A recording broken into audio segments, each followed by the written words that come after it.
Jason Scheer, Wildcat Authority, covers Arizona, has been on with us a couple of different times since the USC-UCLA story popped a little over what it's been about, I guess, a month ago. Jason, thanks for your time. How you been, man? Doing pretty well. Thanks for having me, guys. Yeah, and of course, this has been something that a lot of people have. Wait a minute, this is our turf. This is who's better, whatever.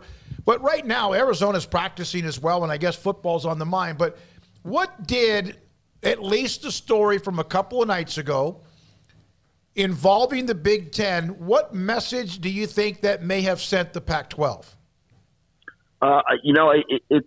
It's really interesting because there's multiple ways to look at it. But for me, it kind of sent the message to the Pac-12 that it's up next. And that, it basically, it's not coming close to the Big Ten. I mean, that doesn't surprise anyone. The money isn't going to be anywhere close to what the Big Ten or SEC is going to make. It probably will never get there. But it's a message that they basically, they need to figure this out sooner than later. And I'm not saying that anything's imminent, but if you're the Pac-12, you want to get this thing figured out because the Big Ten is making so much money. And again, the Big Ten, if they call any of these schools in the Pac-12, they're coming right over. And so if you're the Pac-12, you want to try to get this secured and do the best deal that you can. Do you feel there's a disconnect between what fans want and what the administration wants? I think in some places there probably are. And I think the biggest issue is, at the end of the day, the admin looks beyond football for most of the Pac-12 schools. And there's the academics, there's the research money and all that. And I don't think the average fan looks at that. The average fan looks at, if Washington and Oregon leave this conference, it's dead. So, Arizona fans, for the most part, are saying, look, we don't want to wait around for other schools. Stanford probably feels comfortable in its future no matter what. Utah probably feels pretty good, but there's other schools like an Oregon State and a Washington State that, they want to stay in the Pac-12 because that's basically their only choice. And so I think admin probably looks at more stuff than the average, casual fan looks at. So, Jason, that leads me to the burning question I think a lot of people have right now. If the Big Ten signs this deal, gets it all done. I mean, they've been teasing it for so long at this point, but if they actually do get it done here in the next couple weeks, and that is what it is, every team's making however many millions of dollars, and there you have it. And then it is the Pac-12's turn. Are Oregon, Washington, Cal, Arizona, whoever, are they all in with each other? Or how does that work out in terms of not only staying together for the near term, but what does the long term look like then? Yeah, it's going to get real interesting because once the Big Ten deal is over, we're assuming, all the stories are true and ESPN is shut out. Basically, everyone has a decision to make. Is ESPN going to be able to offer, to me, the biggest question is ESPN going to be able to offer enough money to incentivize Oregon and Washington signing a GOR and locking themselves into the conference for, more than 5 years? If they do, and if Oregon and Washington are willing to agree to that, I think the Pac-10 stays together, all the schools sign, everyone's happy. If ESPN or whoever it is doesn't offer enough money and those schools don't lock themselves into the Pac-12, I think we're back to kind of every man for himself, where if you're in Arizona, why are you staying in the conference knowing that Oregon and Washington, again, could leave? It may not be imminent, but when we do this whole thing, 2 years from now with Notre Dame and all that, and what happens if Oregon and Washington want to leave in 2 years, you may have missed your opportunity. So, it really lays in the hands still of, I think, Washington, Oregon, and ESPN. And it's really going to come down to how motivated ESPN is to make a good enough offer to the Pac-12. So, Jason, what do you think the unity between the schools is now? If you had to give it a 1 to 10, I still think you have the Oregon-Washington problem. And I think there's a fracture within the conference because the conference is basically not hiding the fact that it's relying on those two schools. And then you have the Washington State and Oregon State, which is cool with relying on those two schools because they don't have a choice. You have a Cal who doesn't care a lot about athletics, so it could go either way for them, and they probably won't mind. But then you have an Arizona, a Utah, et cetera, that are saying, if Oregon and Washington are getting a piece of the pie, let's say you're Arizona, you're probably the best basketball school in the conference now, especially once UCLA leaves. It's probably Arizona and Oregon. And so if you're going to do unequal revenue sharing, Arizona wants a piece of that pie as it relates to basketball. And I think, it's you're together until you're not. And I think that when that ESPN offer comes, that'll decide it. So right now, are they together, and do they want to see the Pac-12 survive? Sure, because if it survives, it means that everyone got paid the amount of money that they want. And at the end of the day, that's true. That's what they want. They all want their certain amount of money because that's what this is all about. So they're together for right now, but as soon as ESPN offers, or there's unequal revenue sharing, or that becomes a topic again, or Oregon and Washington won't sign, all of a sudden they're not as together as they want people to believe.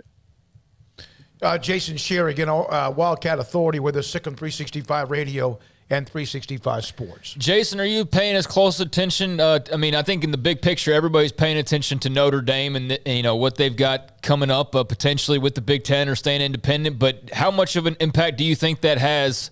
Obviously, there's a lot of rumors about, they get Notre Dame and then they bring in Oregon and Washington or Cal or Stanford or whatever. But is that necessarily interlinked in your mind? Does one have to do with the other, or could that just be a completely separate deal? How do you sort of view that out there?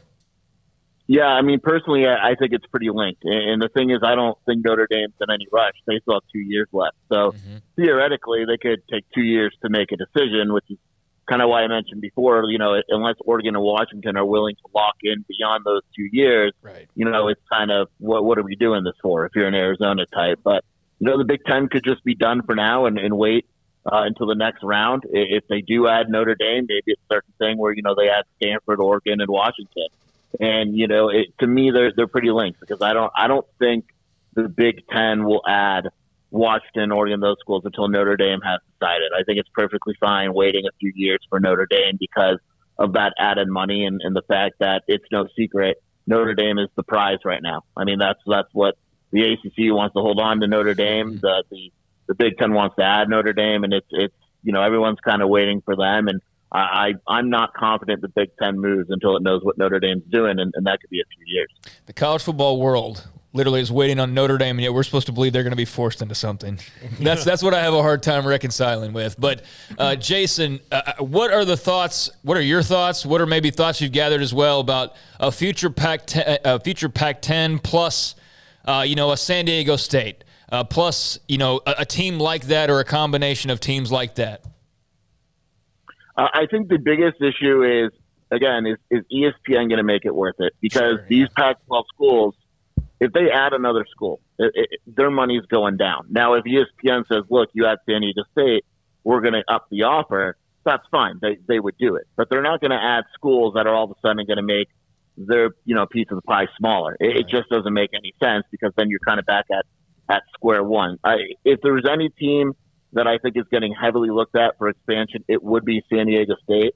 I'm not sure how serious other schools are in that conversation. Do they stay with the one? Do they add another, like a Fresno State or an SMU? That remains up in the air. But again, it has to be financially worth it, or else I don't think the schools in the conference now have an issue staying at 10 if the money's better in that way. All right, so what do you think, Jason, is the number that, if in fact the Pac-12 stays intact with who they are now without UCLA and USC, is there a number per year distribution based on the next TV deal that has to be at a certain point? Otherwise, there's no chance? Yeah, from what I've heard, the number that's been floated is mid-30 to low 40 would be, comfortable. Obviously, they want it more, closer to 40. But if we're talking like the 24, 28, the 30, that's not good enough. I've heard mid-30s would get schools to kind of really, a school like Arizona, to really pay attention and, kind of think twice. But if ESPN comes back and they're offering, 28 to 30, I don't see why any of those schools are going to sign on into a deal that locks them into that. How much of the fact that they had such a dip in distribution because of COVID, and then even last year the Pac-12 network we know is a mess, how much does that make it even more desperate that number does go up? Yeah, it makes it is a very big deal. When UCLA joined the Big Ten, the story was about UCLA's debt and how that's going to help them get out of it. But they're not the only school in debt. The Pac-12 lost quite a bit of money the last couple of years. These athletic departments, Arizona's is in awful shape, but it's losing money. And football, at the end of the day, is what pays the bills. And so if the money is not there, it becomes a very, dangerous situation for these athletic departments. And so, if that number is lower than these schools want, it becomes something where all these schools kind of have to, look out for themselves and figure out what the healthiest situation is for their athletic department. All right, Jason, I got another question for you. Let's say that for whatever reason, and again, it could be months down the road, who knows? We don't know. I mean, Big Ten, you would think that's coming out pretty soon. But let's say there is a wobble. And there's always this turf war between the Pac-12 and Big 12 fan bases, and even, as you know, even sometimes the media, which is sometimes it's silly, but people have what they love to protect. I hope both conferences survive.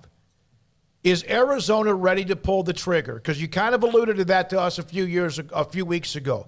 Let's say the Pac-12 doesn't hear what they want to hear in the next month or two. Is Arizona ready to pull the trigger and join the Big 12 if offered?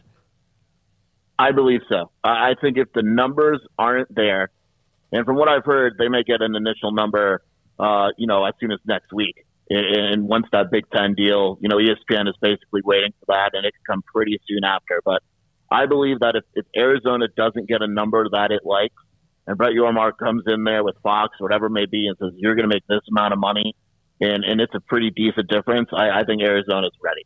Now, if it's like a $2 million difference, I don't think that's enough. But if we're talking $5 to $7 million or $10 million, I think that's enough. I think it has to be enough for the travel and all that to be made up, and stability is also a big part of it. And so I think a lot of it is on Yormark's plate, what he can convince Arizona about their future and all that. But if these ESPN numbers come back a second round and they're not there, I think Arizona becomes very, very serious about making that jump. Are they connected at the hip with anybody else left in the conference?